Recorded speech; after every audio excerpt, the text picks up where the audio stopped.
ಕರ್ನಾಟಕದಲ್ಲಿ ಕಳೆದ 2 ವರ್ಷಗಳಿಂದ 5, 8 ಮತ್ತು 9ನೇ ತರಗತಿಗಳಿಗೆ ಬೋರ್ಡ್ ಮಾದರಿಯ ಪರೀಕ್ಷೆ ನಡೆಸುವ ಕುರಿತು ಸರ್ಕಾರ ಮತ್ತು ಖಾಸಗಿ ಶಾಲೆಗಳ ಒಕ್ಕೂಟದ ನಡುವೆ ದೊಡ್ಡ ಮಟ್ಟದ ಕಾನೂನು ಸಮರವೇ ನಡೆದಿದೆ.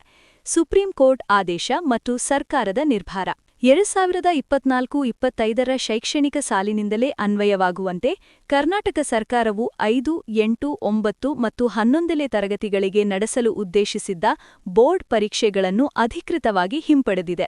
ಸುಪ್ರೀಂ ಕೋರ್ಟ್ನ ಹಸ್ತಕ್ಷೇಪ ಮತ್ತು ಶಿಕ್ಷಣ ಹಕ್ಕು ಕಾಯ್ದೆ (ಆರ್ಟಿಇ) ಅಡಿಯಲ್ಲಿ 8ನೇ ತರಗತಿಯವರೆಗೆ ಯಾವುದೇ ರಾಜ್ಯ ಮಟ್ಟದ ಬೋರ್ಡ್ ಪರೀಕ್ಷೆಗಳನ್ನು ನಡೆಸಬಾರದು ಎಂಬ ನಿಯಮವನ್ನು ಎತ್ತಿಹಿಡಿಯಲಾಗಿದೆ. ಇಂದು ಫೆಬ್ರವರಿ 20 ಆಗಿದ್ದು ಶಾಲೆಗಳು ತಮ್ಮ ವಾರ್ಷಿಕ ಪರೀಕ್ಷೆಗಳಿಗೆ ಸಿದ್ಧತೆ ನಡೆಸುತ್ತಿವೆ. ಆದರೆ ಇದು ಬೋರ್ಡ್ ಪರೀಕ್ಷೆಯಲ್ಲ, ಬದಲಿಗೆ ಶಾಲಾ ಮಟ್ಟದ ಮೌಲ್ಯಮಾಪನವಾಗಿದೆ. ಸರ್ಕಾರವು ಬೋರ್ಡ್ ಪರೀಕ್ಷೆ ಎಂಬ ಹೆಸರನ್ನು ಕೈಬಿಟ್ಟು ಅದನ್ನು ಸಂಕಲನಾತ್ಮಕ ಮೌಲ್ಯಮಾಪನ 2 ಎಂದು ಮರುನಾಮಕರಣ ಮಾಡಿದೆ. ಈ ಹಿಂದಿನ ವರ್ಷಗಳಲ್ಲಿ ರಾಜ್ಯ ಮಟ್ಟದಲ್ಲಿ ಪ್ರಶ್ನೆ ಪತ್ರಿಕೆ ನೀಡಲಾಗುತ್ತಿತ್ತು. ಆದರೆ ಪ್ರಸ್ತುತ ವರ್ಷದಲ್ಲಿ ಶಾಲೆಗಳು ಅಥವಾ ಕ್ಲಸ್ಟರ್ ಮಟ್ಟದಲ್ಲಿ ಪರೀಕ್ಷೆಗಳನ್ನು ನಿರ್ವಹಿಸಲು ಸೂಚಿಸಲಾಗಿದೆ. ಈ ಪರೀಕ್ಷೆಯಲ್ಲಿ ಯಾವುದೇ ವಿದ್ಯಾರ್ಥಿಯನ್ನು ಅನುತ್ತೀರ್ಣ ಮಾಡುವಂತಿಲ್ಲ.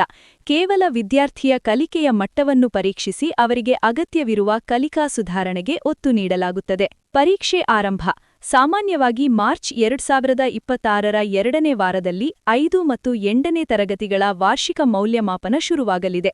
ಫೆಬ್ರವರಿ 20 ಅಂದರೆ ಇಂದಿನಿಂದ ಶಾಲೆಗಳಲ್ಲಿ ಪುನರಾವರ್ತನೆ ತರಗತಿಗಳು ನಡೆಯುತ್ತಿವೆ.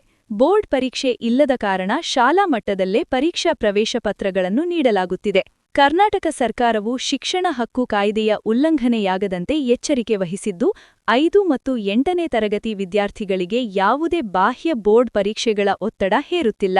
ಶಾಲಾ ಹಂತದಲ್ಲೇ ಮೌಲ್ಯಮಾಪನ ನಡೆಸಿ ಮಕ್ಕಳ ಪ್ರಗತಿ ಪತ್ರ ನೀಡಲು ಸಿದ್ಧತೆ ನಡೆಸಲಾಗಿದೆ. ಇನ್ನು ಹೆಚ್ಚಿನ ಮಾಹಿತಿಗಳಿಗಾಗಿ ನಮ್ಮ ನ್ಯೂಸ್ ಕಡಬ ಯೂಟ್ಯೂಬ್ ಚಾನೆಲ್ ಅನ್ನು ಇಂದೇ ಸಬ್ಸ್ಕ್ರೈಬ್ ಮಾಡಿ.